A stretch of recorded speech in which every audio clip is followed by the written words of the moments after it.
मुस्तनसर हुसैन तारड़ की तहरीरों में तारीख, तहजीब और सकाफत की बाजियात। मुस्तनसर हुसैन तारड़ अदबी दुनिया में अपनी मुनफरिद पहचान रखते हैं। वो ऐसे पाकिस्तानी लिखारी हैं जिनकी शख्सियत की कई जहतें हैं। उनकी तहरीरों की अदबियत ने उर्दू अदब को लताफ़तों में दिल आवेज़ों का मुरक्का बनाने में बड़ी मामनत की है। वो नगरी नगरी घूमने वाले सफ़रनामा निगार, नावल निगार, ड्रामा निगार, कहानी निगार, अफसाना निगार और कलम निगारी के साथ साथ टीवी मेज़बान की हैसियत से भी पहचाने जाते हैं। तारड़ ने अपनी अफसानवी और गैर अफसानवी तहरीरों में अपने तारीखी, तहजीबी और सकाफती शऊर का जा बजा इजहार किया है। उनकी तहरीरें कौमी और बैनुल अक़वामी तारीख, तहजीब और सकाफत के हवाले से अहम सरमाया है। तारड़ की तहरीरों में तारीख, तहजीब और सकाफत की बाज़गश्त बिलवास्ता और बिलावास्ता सुनाई देती हैं। उनका तारीखी, तहजीबी और सकाफती मुताला उनकी तख्लीकी कारगुजारियों को जिला बख्शता है। तारीख, तहजीब और सकाफत के तनाजुर में उनकी तहरीरें क़ारीन के लिए मालूमात का ज़ख़ीरा हैं। उनके तसव्वुर तारीख, तहजीब और कल्चर को समझने के लिए तारीख़ व तहजीब और सकाफत की वजाहत भी ज़रूरी है। तारीख को अंग्रेज़ी ज़बान में हिस्ट्री कहा जाता है। अंग्रेज़ी में हिस्ट्री या तारीख की तारीफ़ यूँ की जाती है। इस तरह उर्दू लुग़त में भी तारीख की तारीफ़ यूँ की जाती है। तारीख वो किताब जिसमें बादशाहों और मशहूर आदमियों के हालात ज़िंदगी दर्ज हों, किसी मुल्क या कौम के माजी और हाल का सच्चा तज़किरा। अदब में तारीखी नुक्ता नज़र से मुराद माजी की हसीन यादों और दिलकश बातों के साथ साथ तखरीबी और तामीरी वाक़यात को कलम बंद करके क़ारीन को गुज़रे ज़माने से आगाह करना होता है। अदीब माजी के गुमशुदा ज़माने को हकीकत से कदरे मुख्तलिफ तौर पर बयान करता है। इसी तरह अगर तहजीब की बात की जाए तो तहजीब की तारीफ़ और तफ़हीम कुछ ऐसे सामने आती है। तहजीब सिविलाइजेशन का लफ्ज़ ज़्यादातर आबाद का हामिल लफ्ज़ है। ये लफ्ज़ अरबी ज़बान से निकला है जिसके लुग़वी मानी आरास्तगी, सफाई और दुरुस्ती के हैं, जबकि इस्तिलाहन ये लफ्ज़ शाइस्तगी, खुश अखलाक़ी, अहलियत, लियाकत, आदमियत, तरबियत, इंसानियत और शराफ़त के मानी में इस्तेमाल होता है। तहजीब में तस्वीर व रंग नमूदार होता है। कोई भी तहजीब दरअसल इंसान की ज़हनी, समाजी, मादी, इखलाकी और रूहानी कैफियत के इजहार का नाम है। किसी भी तहजीब का अंदाज़ा लगाने के लिए उस मुल्क में बसने वाले लोगों की रवायात, मजहब, ज़बान, ख़यालात, कानून और रस्म व रिवाज को देखा जाता है। अदीब के लब व लहजे में तहजीब व सकाफत और तारीख की मिठास पाई जाती है। इसकी वजह से वो कारी की दिलचस्पी को दुबाला करता है।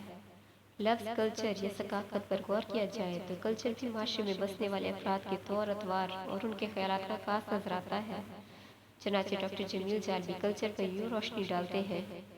कल्चर इस कुल का नाम है जिसमें मजहब व कायद, उलूम और इखलाकियात, मामलात और माशरत, फ़नून और हुनर, रस्म व रिवाज, अफ़ाल इरादी और कानून, औकात और सारी आदतें शामिल हैं जिनका इंसान माशरे के एक रुकन की हैसियत से इक्तिसाब करता है और जिनके बरतने से माशरे के मुतज़ाद व मुख्तलिफ अफराद और तबकों में इश्तराक व मुमासलत, वहदत और यकजहती पैदा होती है।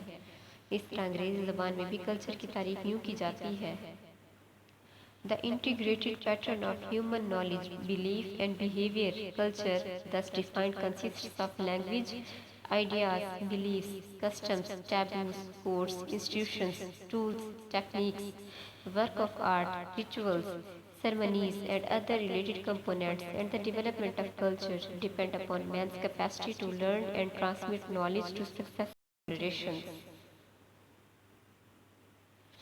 कोई भी अदीब अपनी तहरीरों को कामयाब बनाने के लिए तारीख, तहजीब और कल्चर के मैनी तह तक समझ कर माशरे की अक्कासी करता है, लेकिन यह हकीकत भी रोज़ रोशन की तरह आया है कि मंजिल उस वक्त आसान होती है जब रास्ता मालूम हो। मुस्तनसर हुसैन तारड़ तारीख व तहजीब और सकाफत के मानों से बखूबी आगाह है, इसलिए वो अपनी तहरीरों में तारीख व तहजीब और सकाफत की कारफरमाई में कामयाब नजर आते हैं। मुस्तनसर हुसैन तारड़ की तहरीरों में तारीख व तहजीब और सकाफत का तनाजुर वसी फैलाव रखता है। उनके इस शऊर के हवाले से मोहम्मद साजिद उनके नावल बहाव पर तबसरा करते हुए लिखते हैं: मुस्तनसर हुसैन तारड़ के नावल बहाव को बजा तौर पर उर्दू का एक बड़ा नावल कहा जा सकता है। ये नावल एक ऐसा शाहकार है जो अपने अंदर सदियों पुराने जहाने रंग व बू को समोए हुए है। इस नावल में इंसान और ज़िंदगी लाजिम व मलजूम है। انسان کی موجودگی سے زندگی کے تار و پود کو دوام حاصل ہے۔ انسان کی تہذیب انسان کی کہانی ہے۔ اس تہذیب کا ارتقاء آدمی کے دم قدم سے ہے۔ آدمی کی پہلی تہذیب زرعی تہذیب تھی اور انسان کا اول شاہکار مٹی سے ضرور سازی تھی۔ پرانی تہذیب کی جگہ نئی تہذیب، کھنڈر کی جگہ عمارت اور پرانی کی جگہ نئی چیز، ان سب کی تخلیقیت آدمی کی ہونے سے وابستہ ہے، اور یہی سب مستنصر حسین تارڑ کے ناول کا مرکزی تھیم ہے۔ اس ناول میں حیران کن چیز مستنصر حسین تارڑ کا تخیل ہے، جو 5000 سال پہلے کی تہذیب ہماری آنکھوں کے سامنے لا کھڑی کرتا ہے۔ ناول کاری کو اس تہذیب کا حصہ بنا دیتا ہے۔ انسان اپنے آپ کو اسی ماحول کا باعث سمجھنے لگتا ہے۔ وہ ان کرداروں کا ساتھی بن جاتا ہے، ان کے دکھ سکھ کا سانجھی اور خوشی و شادمانی کا شراکتی ہوتا ہے۔ مستنصر نے بے شمار تاریخی و تہذیبی حالات و واقعات کو ادب کے پیرائے میں سمویا ہے۔ وہ تاریخ، تہذیب و تمدن، مزاج، سماجی رویوں اور عادات کو اسی طرح بیان کرتے ہیں کہ قاری اور مصنف کا رشتہ تاریخ و روایت کے ساتھ استوار رہتا ہے۔ وہ اپنی تخلیقی صلاحیتوں اور فکری لیاقتوں سے ثقافتی، تہذیبی اور تاریخی واقعات کو احاطہ تحریر میں لا کر پیش کرتے ہیں۔ مستنصر زبان حال سے تاریخی ماضی بیان کر کے بیش بہا معلومات فراہم کرتے ہیں۔ وہ واقعات جو بڑی بڑی تاریخی کتابوں میں نہیں ملتے، تارڑ کسی نہ کسی شکل میں وہ واقعات و حادثات اپنی تحریروں میں پیش کر دیتے ہیں۔ مستنصر حسین تارڑ تاریخی و تہذیبی زندگی کا ایک حقیقت پسندانہ عکس بیان کرتے ہیں۔ جیسے وہ رقم تراز ہیں۔ اورنگزیب اپنی بادشاہت سے کبھی لطف اندوز نہ ہوا جیسا کہ جہانگیر ہوا۔ اپنے کاندھے پر رکھے ہوئے نور جہاں کے ہاتھ کے لمس سے بادشاہت کی، یا جیسے شاہ جہاں نے اپنی رعایا کی غربت سے خزانے جمع کر کے یادگاروں کی تعمیر میں لٹائے۔ بے شک تاج محل بنوایا، لیکن 14 بچے مسلسل ممتاز محل بیچاری کی پیٹ سے پیدا کر کے بالآخر اسے اسی مشقت اور اذیت کے نتیجے میں موت سے ہمکنار کیا اور پھر نوحہ کناں ہوا۔ تاج محل کی تعمیر کے بعد ممتاز محل کے سوگ میں اس نے آگرہ میں ایک ایسا شیش محل بھی تعمیر کروایا جس میں آئینے ہی آئینے تھے۔ اورنگزیب نے اگرچہ اپنی سلطنت میں سینکڑوں مندر تعمیر کروائے اور ان کے لیے شاہی خزانے سے رقوم سالانہ تقویض کی، لیکن وہ سرخرو نہ ہو سکا۔ مغل تاریخ کا سب سے بڑا المیہ اور کم سمجھا جانے والا کردار رہا۔ زندگی بھر دکن اور بنگال میں برسر پیکار رہا اور اپنے باپ دادا کی مانند شہنشائیت کے لطف نہ لے سکا۔ مستنصر حسین تارڑ ذوق مطالعہ کی بدولت تہذیب و ثقافت اور تاریخ کے معنوں کو صحیح طرح سے استعمال کرتے ہیں۔ یہی وجہ ہے کہ ان کی تحریریں ادبیات کی چاشنی کے ساتھ ساتھ تاریخ کا حصہ بھی بن جاتی ہیں۔ کسی بھی ادیب کے لیے تاریخ، تہذیب و ثقافت اور معیشت کی عکاسی بنیادی اہمیت کی حامل ہوتی ہے۔ ادیب کو فکری آزادی کا پورا حق حاصل ہوتا ہے۔ مستنصر حسین تارڑ اپنی کشادہ نظری، راک دلی اور دور اندیشی کا مظاہرہ کرتے ہوئے جس بھی خطے میں جاتے ہیں، اس معاشرے کے حقائق غیر جانبدارانہ انداز میں سامنے لاتے ہیں۔ یوں ان کی تحریریں قارئین کے لیے دلچسپی کا باعث بننے کے ساتھ ساتھ معلومات کا ذخیرہ بھی پیش کرتی ہیں۔ جیسے کہ تحریر کرتے ہیں: آج کا پرانا ہرات چند قدیم عمارات، کچے مکانات اور غلیظ بازاروں پر مشتمل ہے۔ البتہ شہر کے نواح میں گورنمنٹ کے دفاتر، ایئرپورٹ اور نئی آبادیاں جدید تہذیب کی مظہر ہیں۔ اہل ہرات کو اپنے تیموری عہد سے بے حد لگاؤ ہے۔ ملکہ گوہر شاد کی خوبصورتی، حسین مرزا اور شاہ رخ کی شجاعت کی داستانیں خراسانی لوک گیتوں میں ڈھل چکی ہیں۔ ہرات کی خوبصورت ترین عمارت مسجد جامع شہر کے جنوبی کنارے پر واقع ہے۔ باہر سے مسجد کی وسعت کا صحیح اندازہ نہیں ہوتا۔ ہم اندر داخل ہوئے تو اس کے وسیع صحن اور گنبدوں نے ہمیں اس کی عظمت اور خوبصورتی کا احساس دلایا۔ مسجد بالکل ویران پڑی تھی۔ رات کو بارش سے میناروں اور گنبدوں کی دیدہ زیب اینٹوں کی نیلاہٹ اور نمایاں ہو چکی تھی، اور تمام عمارت غیر مرئی طور پر شفاف نیلگوں آسمان میں جذب سی ہو گئی تھی۔ اکثر جگہ نیلی اینٹیں اور پتھر اکھڑ چکے تھے جن کی مرمت کا کام جاری تھا۔ مسجد کے برآمدے میں چند ہنرمند کاریگر نئی اینٹوں کی تراش میں مصروف تھے۔ مسجد کی موجودہ صورت 1200 میں غیاث الدین غوری کے دور میں ظہور پذیر ہوئی۔ کہا جاتا ہے کہ سلطان نے یہ مسجد مشہور بزرگ فخر الدین رازی کے لیے تعمیر کروائی۔ رازی کا مزار مسجد سے ملحقہ ان کے حجرے میں واقع ہے۔ مستنصر حسین تارڑ اپنی تحریروں میں تاریخ، تہذیب کی جھلکیاں دکھا کر قارئین کو حقیقی مسرتوں سے ہمکنار بھی کرتے ہیں۔ और उन्हें लुत्फ लेने का सलीका भी अता करते हैं। वो अपने इस अंदाज से आम क़ारीन को ज़िंदगी के उन गोशों का एहसास दिलाते हैं जो तारीख़ी कुतुब में कहीं नहीं पाए जाते। वो आम फहम अंदाज में छोटे बड़े और आम और ख़ास वाक़यात को क़ारीन की नज़र करके तारीख़ व तहज़ीब की दिलफ़रेब में सामने लाते हैं। मुस्तनसर अपने मखसूस तारीख़ी और तहज़ीबी तसव्वुर के तहत वाक़यात का चुनाव करके यूँ मालूमात फ़राहम करते हैं कि क़ारीन बोरियत का शिकार भी नहीं होते और तारीख़ भी उनकी तहरीरों में महफूज हो जाती है। उनकी इस नोयत की तहरीरें कारी के जहन को गिरफ्त में रख कर पेश की जाती हैं, जैसे कि मुलाहिज़ा किया जा सकता है। मगरिब की तरफ रोमानवी कोहे बाबा की बर्फ़ पोश चोटें चमक रही थीं। इतनी नज़दीक के हाथ बढ़ाएं तो छू लें, इतनी अजीम और खूबसूरत जैसे फ़न गंधारा का कोई मुजस्मा। उसके साथ ही मशरिक़ से शुमाल तक एक नाकाबिले तस्खीर खुन्क और बुलंद सिलसिला कोह की बर्फ़ पोश दीवार खड़ी थी। उसे अफ़गानों ने हिंदू कश के नाम से पुकारा, एक ऐसा पहाड़ जो हिंदुओं के लिए क़याम अजल था। हिंदुओं ने उसे सिर्फ कोहे हिंद का नाम दिया और ईरानियों की कदीम ज़बान में इसे पारो पानी सादा कहते थे। वो पहाड़ जिसकी फलक बोस चोटियाँ उकाबों की बुलंदी परवास से भी ऊंची हैं। इसकी अज़ली बर्फ़ों में तारीख़ के कई बाब दफन हैं। ज़माने कदीम में यूनान की टीला नुमा पहाड़ियाँ देवताओं का मस्कन समझकर पूजी जाती थीं, लेकिन जब एक चरवाहा कोहे ओलंपस की चोटी पर पहुंचने में कामयाब हो गया तो वहां नूर के हालों की बजाय पत्थरों के ढेर थे। हर ज़बान अदब की तरह उर्दू अदब भी तहज़ीब व सकाफ़त और तारीख़ का आईना है। मुस्तनसर हुसैन तारड़ की तहरीरें तारीख़ व तहज़ीब से मोहब्बत करने वालों के लिए एक रीढ़ की हड्डी की हैसियत रखती हैं। जहाँ वो मशरक़ी तहज़ीब की बात करते हैं, वहाँ वो मग़रबी तहज़ीब से भी खूब मुतासिर नज़र आते हैं और उनका ये अंदाज़ उनकी तहरीरों में एक नया रंग और नई गुलावट पैदा करता है, क्योंकि वो एक जहान बीन अदीब हैं। इसलिए वो लिखते हुए दानिस्ता या गैर दानिस्ता तौर पर तहज़ीबी और तारीख़ी जिल्दों को पेश कर देते हैं। रकम तराज हैं। ये अद्वियात इस्तेमाल करना चीन की सकाफ़त का एक हिस्सा है।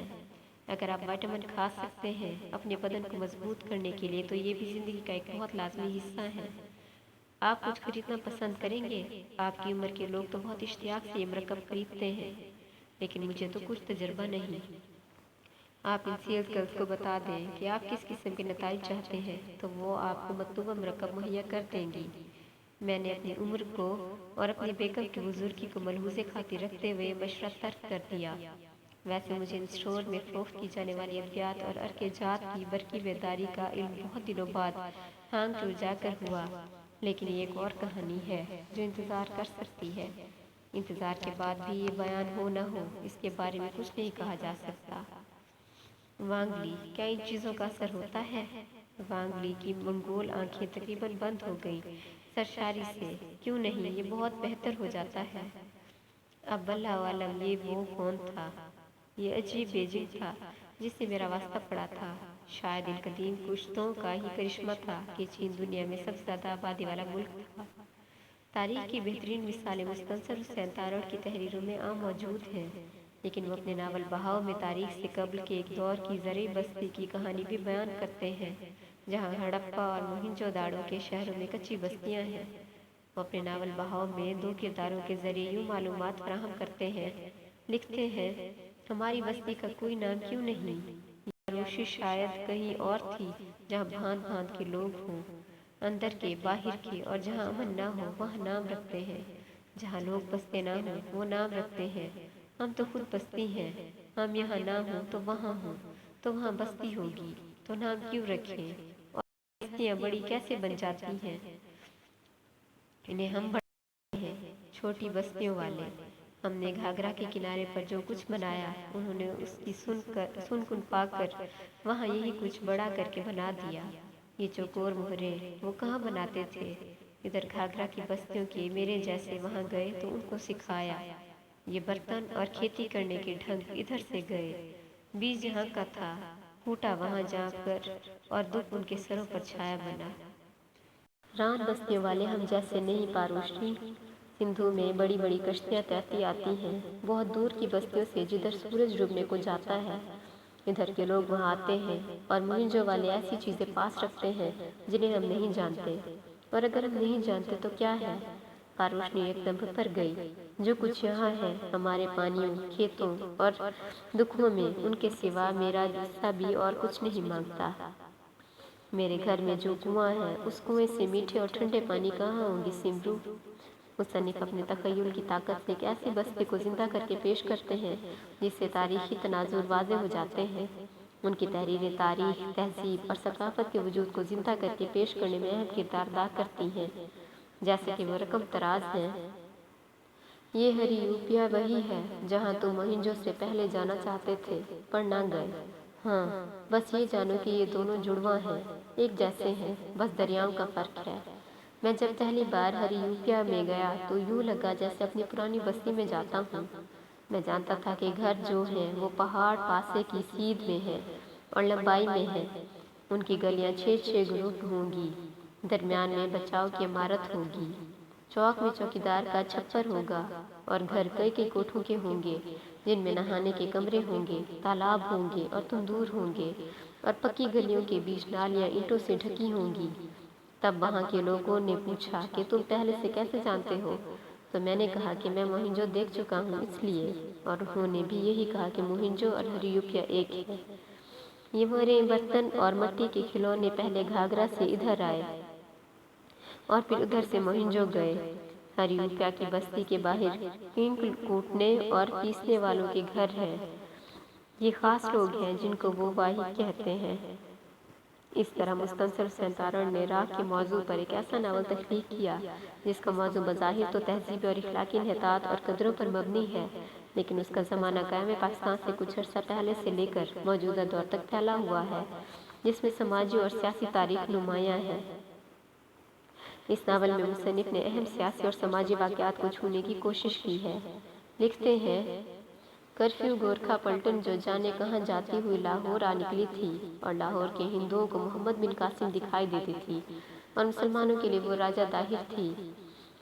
आतिशज़नी, नारे और 303 बंदूकों की दिल दहलाने वाली आवाज़ें।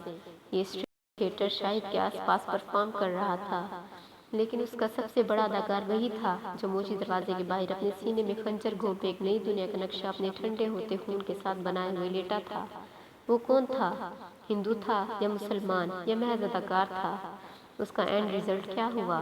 खाक खाक में, और शाहिद के घर के इर्द गिर्द हिंदू लोगों की अक्सरियत थी।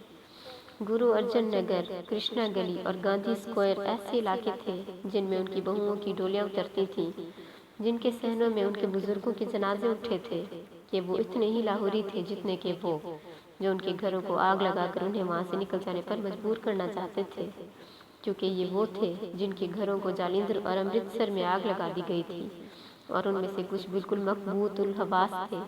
उनके काफिले लूटे थे, उनकी बहनों को उनके सामने नंगा किया गया था और वो अंधे हो चुके थे। अगरचे वो शेक्सपियर को नहीं जानते थे, लेकिन अंधे हो जाने के बावजूद ये उनके चेहरों पे लिखा था कि मर्डर शैल ब्रीड मर्डर, जी हाँ कत्ल, कत्ल को जन्म देता है, तारीख के इख्तिताम तक। अल-मुख्तसिर, मुस्तनसर हुसैन तारड़ की तहरीरों में तमद्दुन और माशरत के कासी अपने दामन में असातीर, मजहब, अकायद, तोहमात, रिवायात, तारीख, फलसफा, सियासत और रस्म व रिवाज की कितनी ही तमद्दनी और तहजीबी मनाजिर और मज़ाहिर आबाद किए हुए हैं। उनकी तहरीरें सकाफती, तहजीबी और तारीखी पस मंज़र की वाज़ेह झलक हैं जो उनके नुक्ता नज़र और पुख्ता शऊर की दलील है।